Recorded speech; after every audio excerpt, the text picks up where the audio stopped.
Praise the lord. ప్రభు అయిన యేసుక్రీస్తు నామమున ఈ దిన యూట్యూబ్ ఛానల్ను వీక్షిస్తున్న మీ అందరికీ వందనాలు. విజన్ క్యూటీ ఫెలోషిప్ వారి అనుదిన బైబిల్ కార్యక్రమమునకు ప్రేమతో మిమ్మల్ని ఆహ్వానిస్తూ ఉన్నాను. ప్రియులారా, నేటి దినము కొరకు వాక్యము ధ్యానించడానికి ఏర్పాటు చేయబడినటువంటి లేఖన భాగము మొదటి కొరింథీ పత్రిక 7వ అధ్యాయము 1 నుండి 24 వచనాలు. మొదటి కొరింథీ పత్రిక 7వ అధ్యాయము 1 నుండి 24 వచనాలు. ఈ యొక్క లేఖన భాగంలో నుండి మొదటి 9 వచనాలు మనం చదువుకుందాము. మీరు రాసిన వాటి విషయము స్త్రీని ముట్టకొండుట పురుషునికి మేలు. అయినను జారత్వములు జరుగుచున్నందున ప్రతి వానికి సొంత భార్య ఉండవలెను, ప్రతి స్త్రీకి సొంత భర్త ఉండవలెను. భర్త భార్యకును అలాగుననే భార్య భర్తకును వారి వారి ధర్మములు నడుపవలెను. భర్తకే గాని భార్యకు తన దేహముపైని అధికారము లేదు, అలాగున భార్యకే గాని భర్తకు తన దేహముపైని అధికారము లేదు.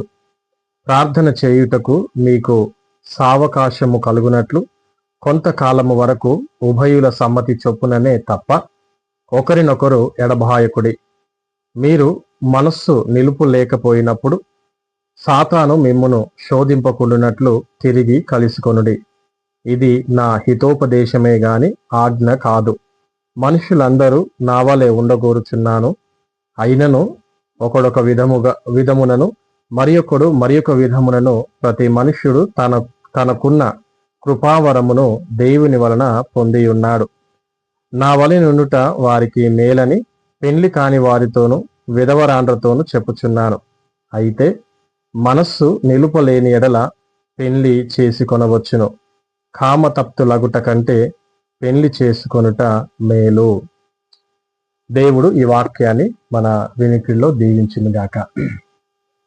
చదువుకునేటువంటి లేఖన భాగాన్ని అనగా కొరింథీ పత్రిక మొదటి కొరింథీ పత్రిక 7వ అధ్యాయం 1 నుండి 24 వచనాలు మనం చదివి ఈ యొక్క లేఖనాన్ని అనుసరించి మనము ధ్యానం చేయబోయే అంశం పేరు మీకు ఇచ్చిన కృపను బట్టి ఎంచుకోండి. మీకు ఇచ్చిన కృపను బట్టి ఎంచుకోండి. ప్రియులారా, ఈ యొక్క లేఖన భాగాన్ని మనము పూర్తిగా చదివి ఆలోచన చేసినట్లయితే ఈ యొక్క లేఖన భాగంలో నుండి మనం గ్రహించే విషయం ఏంటంటే, భార్య భర్తల సంబంధాలను తిరస్కరించడం వల్ల లైంగిక అనైతికతకు సంబంధించిన శోధన పెరుగుతుందని పౌలు కొరింథీ సంఘముతో చెప్పారు. కాబట్టి వివాహిత జంటలు తమ వైవాహిక బాధ్యతలను ఆరోగ్యకరమైన రీతిలో నెరవేర్చడం ద్వారా ఈ శోధనను అధిగమించగలరని ఆయన వారికి బోధించారు, మొదటి 5 వచనాల ప్రకారంగా. అయితే వివాహం అనేది ఒక విధి లేదా తప్పనిసరి అనేది కాదు. విశ్వాసులు దేవుని నుండి పొందిన కృపావరమును బట్టి వివాహం చేసుకోవాలా వద్దా అనేది ఎంచుకోవాలి. అవివాహితులు ఒంటరిగానే ఉండిపోవడం మంచిదని, అయితే వారు ఆత్మ నిగ్రహం పాటించలేకపోతే వివాహం చేసుకోవడం మంచిదని ఆయన చెప్పారు. పౌలు విడాకులను గూర్చి అనుమతించలేదు, 6 నుండి 11 వచనాల ప్రకారంగా. అంతేకాకుండా అవిశ్వాసిని వివాహం చేసుకున్న విశ్వాసి విడాకులు కోరకూడదని, ఒకవేళ అవిశ్వాసి అయిన భాగస్వామి విడిపోవాలని కోరుకుంటే దానిని అంగీకరించాలని ఆయన తెలిపారు. ఒకరి వైవాహిక స్థితి ముఖ్యమైనది కాదు, కానీ వారు దేవుని నుండి పొందిన పిలుపుకు తగినట్లుగా జీవిస్తున్నారా లేదా అనేదే ముఖ్యమని ఆయన నొక్కి చెప్పారు, 12 నుండి 24 వచనాల ప్రకారంగా.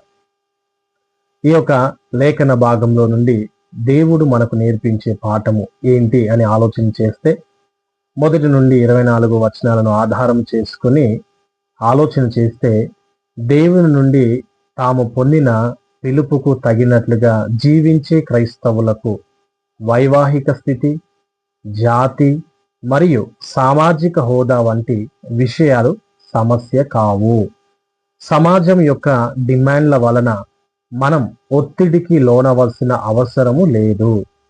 సువార్త యొక్క ఆజ్ఞలను అనుసరించడం ద్వారా మనం పిలువబడినటువంటి స్థలాలలో దేవుని ఆశీర్వాదాలను ఆనందిద్దాం. మరొకసారి, సువార్త యొక్క ఆజ్ఞలను అనుసరించడం ద్వారా మనము పిలువబడిన స్థలాలలో దేవుని ఆశీర్వాదాలను అనుభవిద్దాం. 2వ వచనము, 5వ వచనము, 9వ వచనమును ఆధారము చేసుకుంటే మరొక విషయము దేవుడు మనకు నేర్పిస్తున్నాడు. అదేంటంటే, లైంగిక అనైతికత యొక్క శోధన నుండి ఒకరిని ఒకరు రక్షించుకోవటానికి ఆరోగ్యకరమైన వివాహ జీవితం ఒక ముఖ్యమైన మార్గం. మరొకసారి చెప్తున్నాను, లైంగిక అనైతికత యొక్క శోధన నుండి ఒకరిని ఒకరు రక్షించుకోవటానికి ఆరోగ్యకరమైన వివాహ జీవితం ఒక ముఖ్యమైన మార్గం. దీని అర్థం, పాపం చేయకుండా ఉండటానికి వివాహం అనేది కేవలం ఒక రెండవ ఉత్తమ ఎంపిక అని కాదు.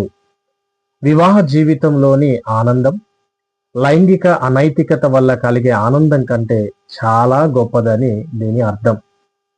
మనకు ఒంటరిగా లేదా అవివాహితులుగా ఉండే కృపావరం లేకపోతే మనం వివాహ జీవితంలోని ఆనందాలను అనుభవించేలా మరియు వివాహాన్ని ఇష్టపూర్వకంగా ఎంచుకునే సమాజంగా మనం మారేలా ప్రార్థిద్దాము. మరొకసారి జ్ఞాపకం చేస్తున్నాను, మనకు ఒంటరిగా లేదా అవివాహితులుగా ఉండే కృపావరం లేకపోతే మనం వివాహ జీవితంలోని ఆనందాలను అనుభవించేలా మరియు వివాహాన్ని ఇష్టపూర్వకంగా ఎంచుకునే సమాజంగా మనం మారేలా ప్రార్థిద్దాము.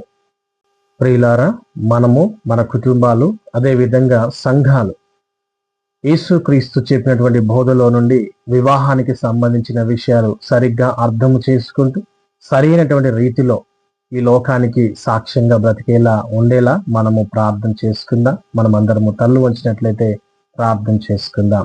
ప్రార్థన. పరిశుద్ధుడా, మహోన్నతుడా, మహిమగల మా తండ్రి, మీకు వందనాలు, స్తోత్రాలు, స్తుతులు చెల్లిస్తూ ఉన్నాము. ప్రభువా, మరి వైవాహిక జీవితం గురించి మీ యొక్క లేఖనము ఏ విధంగా మాకు తెలియచేస్తుందో వాటిని చదివి గ్రహించి ఆలోచించి ప్రభువా, మేము కూడా మీ యొక్క నామమును మహింపరిచే విధముగా జీవించుటకును, మా కుటుంబాలను కట్టబడుటకును, వివాహము చేసుకునే వారికి అలాగే వివాహం చేసుకోకుండా ఒంటరిగా అవివాహితులుగా ఉండే వారికి మీ కృపను అనుగ్రహించి మహిమ పొందమని కోరుకుంటూ యేసుక్రీస్తు పేరట ప్రార్థిస్తున్నాను నా తండ్రి, ఆమేన్. ఈ దిన వాక్య ధ్యానంలో పాలు పొందిన మీ అందరికీ మరొకసారి వందనాలు. థ్యాంక్ యూ అండి. దేవుడు మిమ్మల్ని దీవించును గాక.